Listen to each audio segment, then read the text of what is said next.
Good. Yeah, so I just was saying what an honor it is to be here and how much I admire and respect what Liz is doing. And this is a 5-week course on mindfulness for pain. I'll say a bit more about my own experience in a little while. And I've got my friend Amoga Vajra here, who's lived with spinal cord injury for a very long time and is a very experienced meditator. So he'll also share a little bit. But first of all, we'll just do a little mindfulness practice together so you get an experience of it before we start talking about it. So the first thing to do is to have a sense of coming into the present moment. And we can begin to do this by letting the body settle into the position that it's in.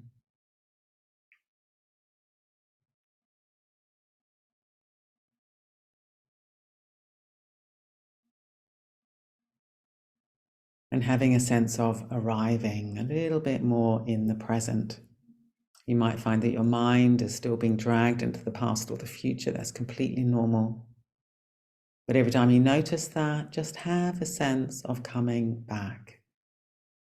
Here you are, sitting or lying in this place, in this body,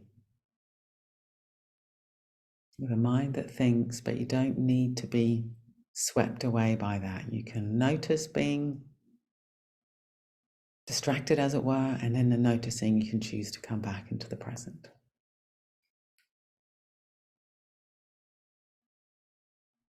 And being aware of breathing in the body. Wherever you can feel breathing in your body, being aware of that. And if you can't feel it for any reason, choosing another part of the body that you can feel. Having a sense of resting inside the sensations.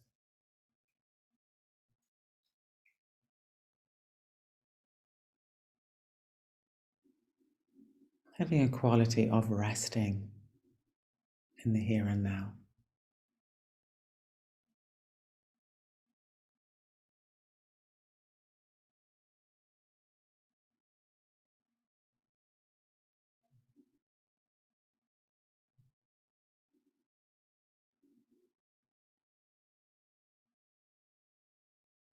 The only moment in time that we can directly experience is now. The past is a memory, future is an idea. If we rest in the body, in whatever sensations we can feel, as soon as we do that, we're present.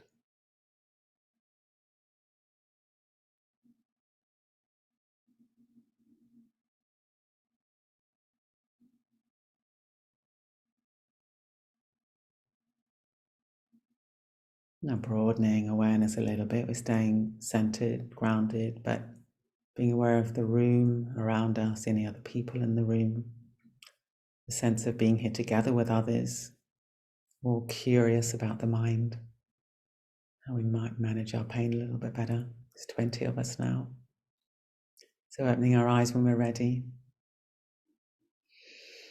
If you want to adjust your position, then doing that. Good. So that was just a very brief little taster of the sort of experience that we're going to be exploring over these 5 weeks. So now I just want to say a little bit about my experience of using mindfulness to help me manage physical pain and impairment because of spinal injury, and then I'll invite Amoga Vajra the same. So I've got an incomplete injury, so I can walk a little bit with crutches, and I also use a wheelchair for distance. And I injured my spine a long, long time ago when I was 16. So that really is decades ago now. And I've had a lot of pain with my injury. And I was first taught to meditate when I was in hospital way back in 1985. And there was a lot to that experience. I won't go into that now. But the main takeaway was this very direct sense that if I could just be present, things would be easier. And that I realized that a lot of my distress was about the future and about the past. And if I just was in the here and now, then a lot of that secondary distress fell away. And I also had an experience when I was taught to meditate that my experience of my pain did change depending on what it did with my awareness. So I suppose I was realizing how experience is all mediated through the mind, even physical pain. You think it's in your toe or your back, but it's mediated through awareness. And in this meditation experience I had, my subjective experience changed dependent on what I did with my awareness. So that awoke a tremendous curiosity in me to investigate my mind. And that hasn't dimmed. That was way back in 1985, and I'm still really, really fascinated by, awareness. What is it? And how can I train my awareness so I can live in this body with greater ease, greater peace, greater happiness, and less reactivity? And I am a lot happier, more peaceful, and less reactive than I was 35 years ago when I first started to meditate. So yeah, I think this central thing, as I'm saying, is this discovery that everything's mediated through the mind. Very, very interesting, isn't it? That all experience is held in awareness. So what is this awareness, and how can I train it so that my mind is my friend rather than my tormentor? So sometimes I say what we're learning to do is to get the mind working with us rather than against us. And that's enormously empowering. So it's a real honor to be here, and I hope that you're going to get some practical skills. That's the main thing. I want you to get practical skills to take away for those of you who are living with pain. And if you haven't got pain, there'll be other kinds of difficulty that you're living with, and that this awareness training can help, really help. So over to you, Amoghavajra. So maybe you could spotlight. Yeah, excellent. Yeah, so when I asked Amoghavajra to join me, the main thing I was hoping that you might speak about is how meditation's helped you manage your spinal cord injury, a little bit about your past, and then I know you've also been meditating for decades, and how it's helped. Yeah, how it's helped you manage your condition. Okay, yeah, thanks. It's quite an honor to be here, and it's great to be with people from just quite a different country, another country, and share any benefits that I've had through meditation. So I've got a spinal cord injury. I broke my back in a diving accident when I was 18, and so since then I've used a wheelchair. It's a complete injury that I've got. And I learned to meditate maybe a couple of years or so after injuring my back. And I think so. One of the other things I should say is that it's not until maybe a few years ago actually that I really had much pain through my spinal injury. I was very fortunate in that I never had much pain through the spinal injury, and so a lot of what I managed was life in a way through meditation, and maybe trying to cultivate a healthy outlook on life as a spinal cord injured person. Because I think I realized quite early on I could be quite miserable about my life, or I could try and approach it with a more open and sort of expansive attitude and see what I could do rather than what I couldn't do. And then, yeah, a few years ago, I did end up with some shoulder and neck issues after 40 years of using a wheelchair, pushing a wheelchair. I did develop some pain, and really severe pain. And so that was interesting to have to cope with that. I say interesting because I had lived for like 40 years without pain of that degree. And then it's like, oh, that is pain. What's that like? And so luckily by then I had come across Vidyamala and some of these ideas about relating to pain, and in some ways just investigating it, which sounds a bit bizarre, but it almost seems like to turn away from it creates more difficulty than actually experiencing it. Yeah. And yeah, I do meditate daily, and I think for me, it's like it gives me a chance to see what kind of quality of awareness I'm bringing to my life. And by that, I mean, you can be aware of things in different ways. And I was thinking about this, and sometimes, well, you can be aware of something and saying, oh, that's a real pain in the neck, excuse the pun here, no pun intended, or you can, that's interesting. You know, like when you, like with a disability and you go somewhere and you're trying to get into a shop or get on an airplane or something, and you've got to be responded to differently. Well, sometimes the people will go, oh, that's interesting, how can we help you? Or you can see in their face that just, oh no, here's another person in a wheelchair. How can I actually help them? It's a difficulty. So I think that attitude, somehow, I think for me, I've really focused on how I can have a helpful attitude to my life rather than an unhelpful one. So shall I pause there? Yeah, fantastic. Good. Thank you so much. And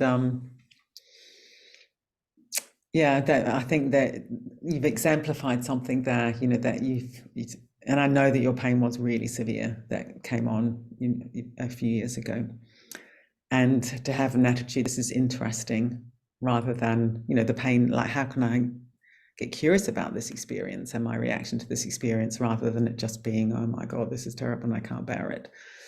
You may have had those thoughts at times. Certainly I've had those thoughts at times, but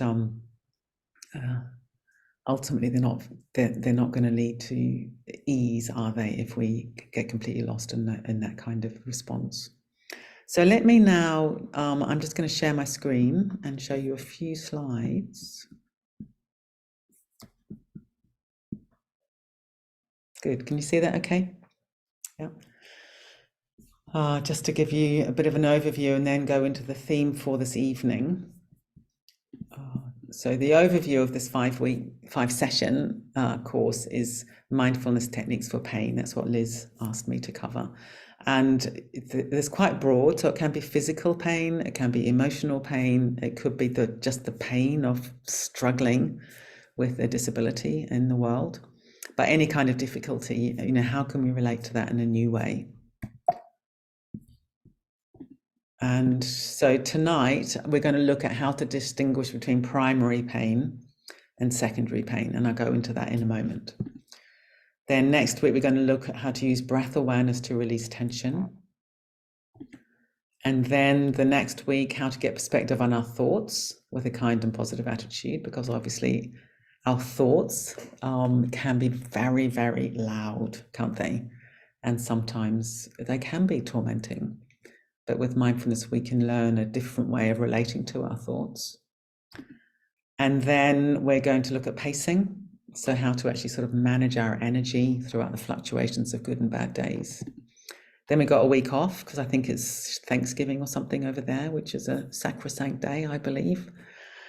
And then on the last week, we're going to look at using all the things you've learned to find creative responses in each moment rather than tipping into reactivity. You know, how can you moment by moment by moment choose a response that's going to lead to greater ease for yourself and others rather than tipping into reactivity. So that'll be a bit of a kind of recap and a summary of the course. So first of all, let's look at what is mindfulness. So you had your little taste of it at the beginning of the session. I hope that you had a little glimmer of something. And the kind of traditional explanation that's often used in the mindfulness world comes from a guy called Jon Kabat-Zinn, who is an American guy who was an academic, and he was also a meditator. And he had this idea, wouldn't it be amazing to bring this into healthcare? Wouldn't it be amazing to bring these traditions of mind training mainly from the East contemplative traditions? Wouldn't it be amazing to bring this into Western healthcare in a secular setting? So he did that. He's a very charismatic man, and he managed to do this in Massachusetts and developed a program called mindfulness-based stress reduction, which is all over the world now. And actually his first cohort were people with pain. He basically said to the people in the clinic, look, give me the people that you just do not know what to do with, and give them to me and I'll see if this program works. And it really did. And he defines mindfulness as a particular way of paying attention on purpose in the present moment and non-judgmentally. And that can be summarized as intention. So the on purpose means that you're in touch with the kind of why Like, why am I bothering to be aware? Why am I bothering to come to this Zoom call? And there'll be some deeper value that is in you, like you want to have a better life, or you want to struggle less. So you're in touch with the why, you're in touch with your sense of purpose. And then you're present, you're in each present moment. So you keep on sort of calling yourself back from rushing off into the past and the future. And then the attitude you bring is to be non-judgmental, because often we're very harsh towards ourselves, aren't we? Like, for example, you sit down to meditate, and then within 30 seconds, you're thinking about your emails. And then you think, oh, I'm really bad at this. I'm useless at meditating and I'll never be able to do it. So that's a judgmental attitude that is not going to help. Whereas if you think, oh, that's really interesting. I'm thinking about my emails when I'm supposed to be meditating. Let me come back to meditating. So you do it with lightness and friendliness. So being non-judgmental is very important. So intention, attention, and attitude. And then a slightly more sort of behavioral definition comes from my book, Living Well with Pain and Illness, where I say is to live in the moment, notice what is happening, and make choices in how you respond to your experience rather than being driven by habitual reactions. So that's quite a practical definition. So we're present, we notice what's happening, and the real skill that comes from mindfulness is the ability to make choices and how you respond to your experience rather than being driven by habitual reactions. And that's incredibly empowering. So the problem with pain or illness or stress or whatever it is, what is the problem? Because in a way it's just an experience, but we experience it as a problem because it hurts. We really don't like it. That's completely normal, completely human, that if we have pain, we don't like it. So if you've got pain that you don't like, you're completely normal. I don't like my pain. I'm guessing a Mocha Badger doesn't like his pain. So it's not some sort of Pollyanna thing that we're teaching. So we're identifying the problem is that if you've got pain, illness, stress, it hurts, and you're like Charlie Brown in the cartoon saying, I can't stand it. Or this other person just full of ouchiness. So what do you do about this problem of you've got this experience that hurts and that you don't want? What we do with mindfulness is we dismantle that experience of it hurts. Using awareness, we dismantle it into two components. This is really, really central to everything we teach. And the components are the basic unpleasant experience in the moment, sensations in the moment. And then if we're not aware, we automatically fall into resistance and resentment. And then we end up with a whole lot of what we call secondary suffering, which is all the mental, emotional, and physical reactions. So to give you an example, here I am sitting talking to you. I've got pain in my back. I've got pain in my legs. I've got nerve pain in my feet. I'm on a rather uncomfortable chair on my bony bum. And so if I wasn't mindful, very, very quickly, what would happen is I'd be talking to you, I'd be getting a bit anxious. I'd be starting to hold my breath. I'd be getting tense. I'd be having thoughts like, oh my God, I can't bear it. There's another half hour. How am I going to cope? The pain's really unbearable. I can't stand it. Holding my breath more tension, going more and more into my head, more worry, more anxiety. And quickly I get into a situation where it's spiraling. And interestingly, my experience of pain gets worse. I notice that, as soon as I sort of brace against it and I start tensing, straight away the volume of my perception of pain intensifies. So with mindfulness, I recognize I have a choice, and I can stay with my basic experience, which is here I am talking to you. I've got pain in my back, I've got pain in my legs, pain in my feet, got nerve pains, got an uncomfortable chair. Mainly because I've had to come next door to do this course tonight because in my home we've got builders, and I thought, well, that's not going to do, having lots of building noise. So I've come somewhere that's not particularly suitable, but here I am.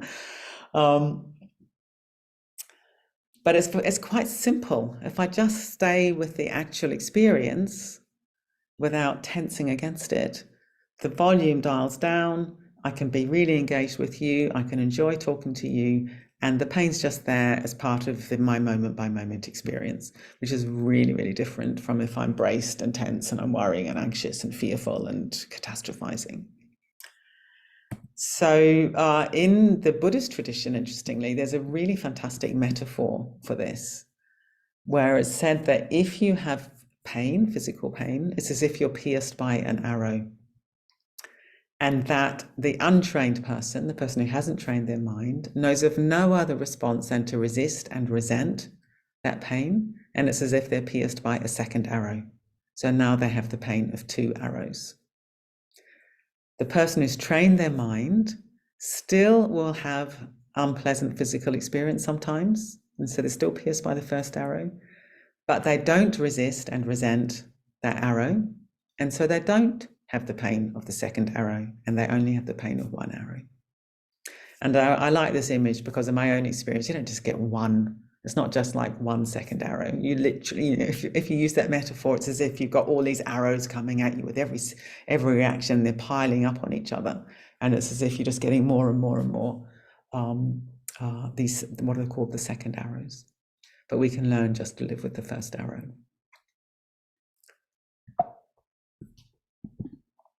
So on our program, we do this fantastic exercise, and we're going to do this in little groups in a moment. And we can modify and adapt it depending on your mobility. But on the programs, we call it a cushion exercise. So the person on the left has got the blue cushion on her lap. And we ask the person to say, okay, so what's your unpleasant sensations right now? What's the pain in your body right now? And, she might say, I've got neck pain or back pain, or I've got a headache, whatever it might be. And then all the maroon cushions, we ask her to talk about typical reactions. So she might say, I'm holding my breath. Okay, so then there's another cushion. She might say, I'm not going to be able to sleep tonight. I'll have a terrible sleepless night because of my headache. Another cushion. And then it will be, oh my God, tomorrow is going to be a disaster because I've had a sleepless night and it's going to be awful at work. And it's just far too much for me and I can't cope. Another arrow. And then it might be, I'm supposed to be seeing my friend tomorrow. I'm going to have to cancel and I'm going to lose that friendship. My friend will hate me because I'm cancelling. So there's another cushion. So you end up with this big pile of cushions. And that's what happens in life, where we've got this basic experience, but then because of our inability to be with the basic experience gracefully and with care and kindness and acceptance, we end up metaphorically going through life with this massive big pile of cushions. And it's a heavy load. That's a really heavy load. And then we ask the person to kind of wake up to what's going on, notice what's going on. Imagine that you're suddenly becoming mindful and thinking, oh my God, I'm creating all these secondary sort of stories about my situation. And then to just simply let go of all the maroon cushions. And then to notice what that feels like. Suddenly you're freed of all these layers of reactivity. And you've still got the blue cushion because you've still got the basic condition, but that's a much, much lighter load. So mindfulness helps us to accept primary suffering in any given moment. So right now I'm feeling pretty accepting of these painful sensations in my body. A lot to do with connecting with all you, actually, the sense of delight and pleasure about talking to you and connecting with other humans. Then I've got these sensations there. They're just part of that experience without dominating. So mindfulness helps to soften and dissolve the resistance. This is really, really important. So mindfulness is a kind of dissolving quality where this bracing, kind of fighting, struggling, it can dissolve away. It might come back in the next moment and then you notice it and you let go again. So that's the practice. It's quite dynamic. It's not like, you let go of it for once and for all, but you learn how to just hold it all a bit more lightly and let go of the secondary suffering. And then mindfulness helps to reduce or overcome the secondary suffering. So this is quite a sort of simple model, but it's a very powerful model, and it's very much at the heart of everything we do at Breathworks is this model of primary and secondary suffering, to let go of the secondary and accept the primary. Okay, good. So we're going to do a little exercise now.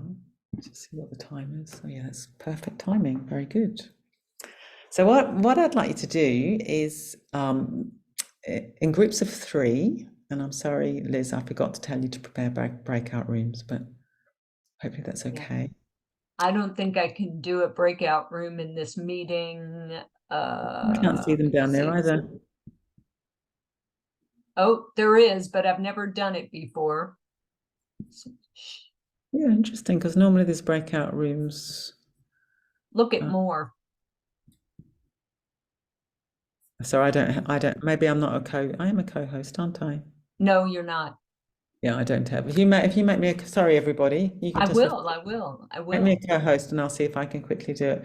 And while we're doing that, just to say, in your little groups of 3, have a little go at imagining that cushion exercise. So imagine, right now, what's your primary? What's the sensations in your body?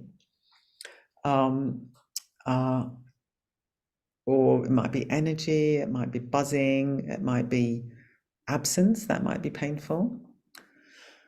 But what's your kind of direct experience? What's immediate?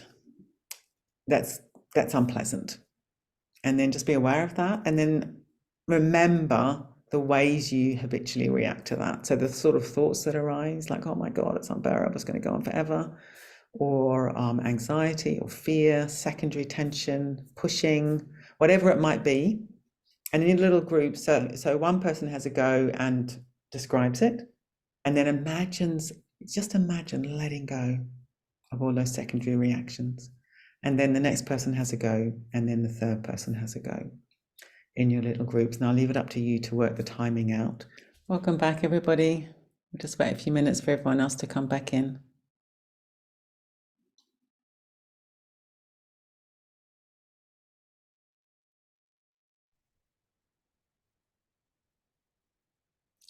Good. Okay. I think that's all of us back now.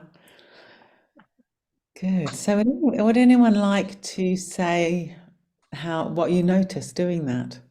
Anything that you learned doing that? You could either unmute or you could use the chat box. It's up to you.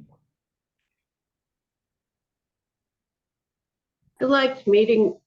I always feel better when I'm talking to people and hearing their experiences. It was very helpful to me to interact with 2 other people from this group, but which I was scared to. I didn't try to judge I couldn't remember what we were supposed to do. I heard their experiences. This made me feel good and better. Good. And you said you didn't judge, so that's part of the mindfulness. You just enjoyed it. You weren't. Sounds like you weren't quite sure about the exercise. Didn't matter. You were connecting with people, feeling connected, shared experience, without judging. Fantastic. And it is always wonderful, isn't it, just to connect with people. Good. Thank you. Vidyamala, I think I'm sorry. Oh, no, go ahead. Go ahead.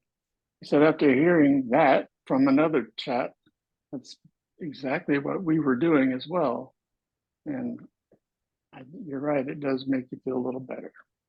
It wasn't about being judgmental. It was just, it felt comfortable. Mm-hmm. It was a comfortable feeling because people can relate. Mm-hmm. Yeah, exactly. In the past, when you talk to people who aren't in pain about your pain, they don't know what you're talking about. Mm-hmm. So the best you can hope for is a couple of nods.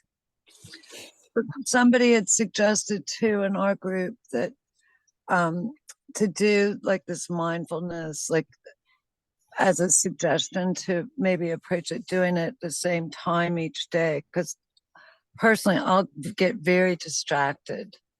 And then when I stop doing it, I don't feel relief, but I guess as you practice it, you can just do it at in the moment, whenever you're out and about or something, and you just catch yourself and exactly.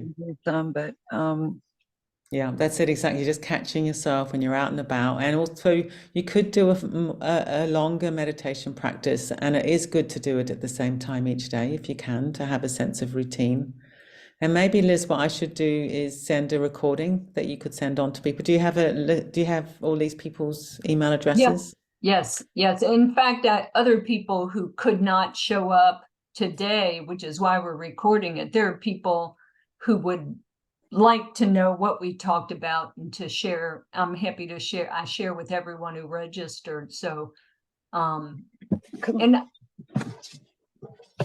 I just wanted to say also, Vidyamala, I think from what people are reflecting back, and also in our group, it would be worth, I think, you explaining or describing your experience with the secondary, I want to say secondary conditions. That's not right. With the secondary pain, because I think many of us here, because pain can be so intense, and we do have to use aids, whether it's medication or whether it's changing position or whatever, that it is hard to distinguish, and we're not in the practice of it. And if you could share how maybe you have a practice of how you distinguish and give some examples, and that might be also helpful. And I may have predicted what you were going to do anyhow. Yeah, no, that sounds good. Maybe I could do that. Maybe Amoghavajra could do that a little bit as well. That would be helpful. I think making it very sort of pragmatic. So the what we call the primary, for myself, I do have some I have parts of my body where the sensation's altered, but I do have sensation in my body. So for me, it's sensation. It's the pain. It's the act. What I call sensation, the painful, direct physical feeling is what I call the primary. Yeah. And then the secondary is all my thoughts about that. When my thoughts start to, get really sort of, I might catastrophize and think, oh my God, I can't bear it, it's all too much, it's going to go on forever. Very, very understandable, but that's just causing me more suffering. And those thoughts are generated by my mind. Emotionally, it might be things like anxiety, fear, depression, panic, all these kind of secondary emotional reactions to the experience of pain. And then in my case, I get secondary physical tension. So I've got the pain, and then I tense against the pain, and that make the pain worse. So secondary physical tension is also very much that secondary pain. So it's about accepting, you were saying some people might have a lot of pain in the moment. So it's accepting the sensations of pain and adjusting position, taking medication, all that's completely fine. Part of mindfulness is learning what you need. But it's interrupting the secondary spiraling extra suffering that we sort of create through our own resistance and through our own fighting the pain. That's how I would describe it. And by resistance, I mean, what that means to me is even that sense of, I don't want this, I don't want this, I don't want this. Exactly. Why is this happening? And that is some of the secondary resistance you're talking about. It's that telling yourself that over and over again. Interrupting that is what you're talking about, I believe. Yes. And just coming back to your direct experience moment by moment by moment. And then the other thing that you discover, I'm going to pass to you in a moment, Amoghavajra, I haven't forgotten. But the other thing that you discover, this is really interesting, is that this experience we call pain, as if it's a solid thing, is actually changing moment by moment. So if I turn towards or open my awareness to include curiosity about this pain that's so awful and ruining my life, and I turn towards it and I examine it, and it's like, I've got these sensations in my lower back and in my feet, and actually they're changing moment by moment by moment. It's not a thing at all, it's a flow, it's a process. And then immediately you experience a bit more like process. you're no longer at war with this solid thing that's ruining your life. And that's important. But I'm just aware of time. So over to you, Mogavaji. What would you say about this primary, secondary experience? I think you touched on something really important there, Vidyamala, when you were, sometimes your experience can almost like seem impenetrable. And say an experience of pain can almost like, you fixed it and it's like a concrete block. But when you really turn a certain quality of attending to it, you begin to notice it's a bit permeable. And yeah, so a few years ago, I was having a lot of pain, really excruciating pain. And I thought, oh, I wonder what it's like if I turn towards that. And to experience it, it was a bit like it was just like heat and a kind of effervescent kind of quality to it. And sometimes it wasn't there, and then sometimes it was there. And it would sometimes change almost like moment by moment. Yeah. And I think that's what I'm talking about between that impenetrability means that it's always there and it's always unbearable. But then when you turn to it, you begin to notice, oh, it's not here. Oh, it's back again. Oh, it's gone. It's back again. And things like that happen. So I think that can be really helpful. That was really helpful for me in those moments to notice that. And also to notice if I'm sort of resisting, the resisting creates more tension, and the tension creates more suffering. And that can lead into a bit of a spiral. Whereas if you just kind of say, well, oh, I thought it was really important to say that if you are in pain and if you can do something to get out of it, then do it. You know, Yeah. There's times when it is just the way you're sitting. And if you change your posture just a little bit, it changes the pain. But if you can't change it, well, you've done whatever you can to change it, then it's just how you respond to it that you can work with. Yeah. Yeah, that's really, I'm really glad that you've clarified. I totally agree. If there's something you can do, then definitely do it. So we're not talking about mindfulness as just kind of, you just sort of tolerate pain because that's an interesting practice. If you can do things to reduce your pain, simply like changing your position and so on, then definitely do that. And probably many people here have got some pain that is just there. You can't, there's nothing you can do to get rid of it, as it were. So then the interesting thing is, okay, so how do I live with this? How do I relate to this differently so that I'm not at war with it? Yeah. And soften around it. Yeah. So you're working with your mind then and your thoughts around it. Yeah. And Vidyamala, we have about 4 minutes. I wonder if you could tantalize the current viewers with what we are with some of the techniques that you're talking about that will help us do this reducing the secondary pain that we're visiting upon ourselves. Or at least that's the way I look at it for me. That's a really good way of putting it. We do visit it upon ourselves. I'm being very non-judgmental about that. It's not like we're a bad person that we do that. It's an automatic human reaction. And what we do through our automatic human reactions is make our pain worse, very often. So we can do something about that. It's a very optimistic message. So next time we're going to look at breathing. And very often, or almost always, when we get into this kind of bracing against this enemy of pain, we hold the breath, and then holding the breath creates more tension, and we get into this whole spiral. So we'll do some breath work next time, and I'm very aware there'll be people here whose breathing is impaired in one way or another through their spinal cord injury, and I'll be sensitive to that and provide some ways to work with that. And then the next time we're going to really hone in on thoughts, what is going on with our thoughts? We have something like 30,000 thoughts a day. And many of those thoughts are negative, of course, that's just normal as well. But there are things we can do about that to learn to have perspective on our thinking mind. So meditation isn't about stopping thinking, just to make that clear. It's completely normal for minds to think, but meditation is about being aware of this flow of thoughts through the mind, and how can we shift our relationship to have one that's less reactive and less caught up with the content.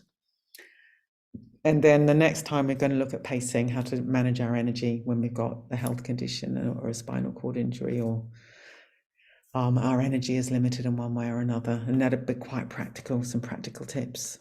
And then the last week we'll bring it all together. But what I will do is tomorrow, Liz, I'll send you a recording of a meditation, short, that you can send out to everybody so people can have a go at a meditation practice.